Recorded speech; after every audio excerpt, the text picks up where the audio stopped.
नमस्कार दोस्तों, स्वागत है आपके अपने YouTube चैनल मॉरल स्टोरीज़ पर। मैं हमेशा की तरह आज फिर से आपके लिए एक अनोखी कहानी लेकर आया हूँ। तो चलिए शुरू करते हैं। सुबह के 7:30 बजे जब निधि स्कूल के लिए तैयार हुई तो चुपके से ऊपर मम्मी के बेडरूम में गई। धीरे से डोर सरकाया, देखा तो सारा सामान बिखरा पड़ा था। नीचे ड्राइंग रूम में आई तो पापा सोफे पर बेसुध सो रहे थे। अपने रूम में आकर उसने अपने गुल्लक में से 50 रुपये निकाल कर पॉकेट में रख लिए। बैग उठाकर बस के लिए निकलने लगी तो सरोज आई। निधि बेटा, आलू का पराठा बनाया है, खा लो। निधि ने मायूस नज़र से सरोज आंटी को देखा। नहीं आंटी, भूख नहीं है। सरोज ने ज़बरदस्ती टिफ़िन उसके बैग में डाला। निधि स्कूल के लिए निकल गई। सरोज सोचने लगी, बेचारी छोटी बच्ची साहब और मेम साहब के रोज़ की लड़ाई झगड़े से इस 13 साल की उम्र में कितनी बड़ी हो गई है। सरोज पिछले 10 सालों से नेहा व नरेश के यहाँ काम करती रही है। दोनों मल्टीनेशनल कंपनी में ऊंचे पदों पर कार्यरत हैं। निधि उनकी इकलौती बेटी है। किसी चीज़ की कोई कमी नहीं है, पर हर समय दोनों एक दूसरे से लड़ते रहते हैं। नरेश पिछले कुछ समय से नेहा से तलाक चाह रहा है और चाहता है कि निधि की जिम्मेदारी नेहा उठाए और नेहा निधि की जिम्मेदारी नरेश को देने के साथ जायदाद में हिस्सा चाहती है। इस कारण दोनों लड़ते झगड़ते रहते हैं। बच्चे की जिम्मेदारी कोई नहीं लेना चाहता, इसलिए दोनों एक दूसरे के लिए अपशब्दों का इस्तेमाल करते हैं। बेचारी निधि स्कूल से घर आकर अपने कमरे में दुबक जाती है। केवल सरोज आंटी से ही बात करती है। रोज की तरह नेहा और नरेश ने नाश्ता अपने अपने कमरे में किया और ऑफिस के लिए निकल गए। करीब 12 बजे स्कूल से कॉल आया कि जल्दी हॉस्पिटल पहुंचो, निधि को चोट आई है। हॉस्पिटल पहुंचकर पता चला कि निधि बहुत ऊपर से सीढ़ियों से गिर गई है। आईसीयू में रखा गया है। ऑपरेशन की तैयारी हो रही थी। सिर में बहुत गहरी चोट थी। ऑपरेशन शुरू हुआ पर जिंदगी मौत से हार गई। नेहा और नरेश स्तब्ध रह गए। उन्हें ऐसा झटका लगा था कि अपनी सुध बुध खो बैठे थे। निधि की दादी भी आ गई थी। बेटा बहू को देखकर नफरत से मुंह फेर लिया। पूछताछ हुई। टीचर स्टूडेंट्स सभी के बयान लिए गए। यही पता चला कि बैलेंस बिगड़ने से नीचे गिर गई। तेरावाह निपटने के बाद नरेश ने अपनी मां को रोकना चाहा, पर उन्होंने आंखों में आंसू भरकर कहा, तुम दोनों खूनी हो। तुम्हारी जिद मेरी पोती को खा गई। मैं उसे अपने साथ ले जाना चाहती थी, पर तुम दोनों ने उसे अपने अहम का मोहरा बनाकर उसकी जान ले ली। माँ चली गई। सरोज तब से सदमे में थी। फिर उसने जैसे तैसे होश संभाला। नरेश और नेहा से कहा, मेम साहब, अब यहाँ नहीं रह पाऊंगी। इस घर की दीवारें मेरी निधि की सिसकियों से भरी हैं। उसे मैंने कभी अपनी गोद में तो कभी छिपाकर रोते हुए देखा है। मेरा मन किया कि उसे लेकर भाग जाऊं, पर मैं डरपोक थी, ऐसा नहीं कर सकी। अगर चली जाती तो शायद आज वो जिंदा होती।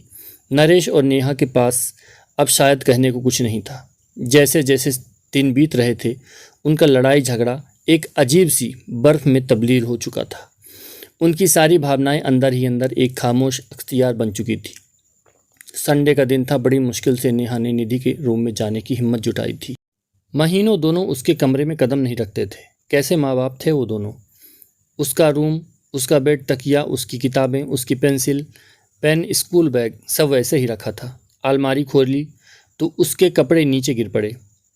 उसका हल्का ब्लू नाइट सूट जिसे वह अक्सर पहना करती थी। नेहा रोते हुए उसमें से सामान निकालने लगी। तभी उसके हाथ एक ब्लू कलर की डायरी लगी।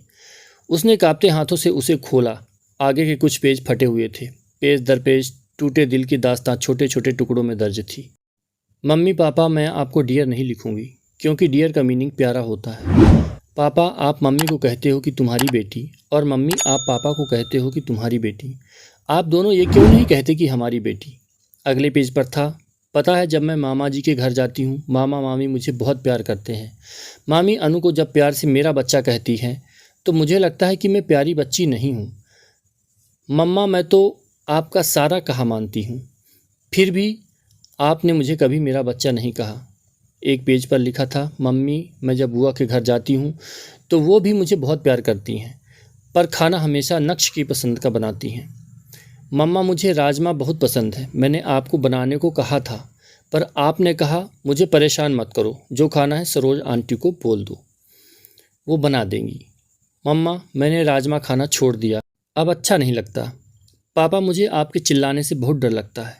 पापा, मैं आपके साथ आइसक्रीम खाने जाना चाहती हूँ। आप कहते हैं कि आपके पास फालतू चीज़ों के लिए टाइम नहीं है। पापा, जब चीनू मासी और मौसा जी मुझे और विपुल को आइसक्रीम खिलाने ले जाते हैं तो वो कभी ऐसा नहीं कहते। पता है मम्मी, मैं अपने घर से दूर जाना चाहती हूँ, जहाँ मुझे यह ना सुनाई दे कि निधि को मैं नहीं रखूँगी, जहाँ पापा के चिल्लाने की आवाज़ न सुनाई दे। पापा, अगर मैं बड़ी होती तो मैं आप दोनों को कभी परेशान नहीं करती, मैं खुद ही चली जाती।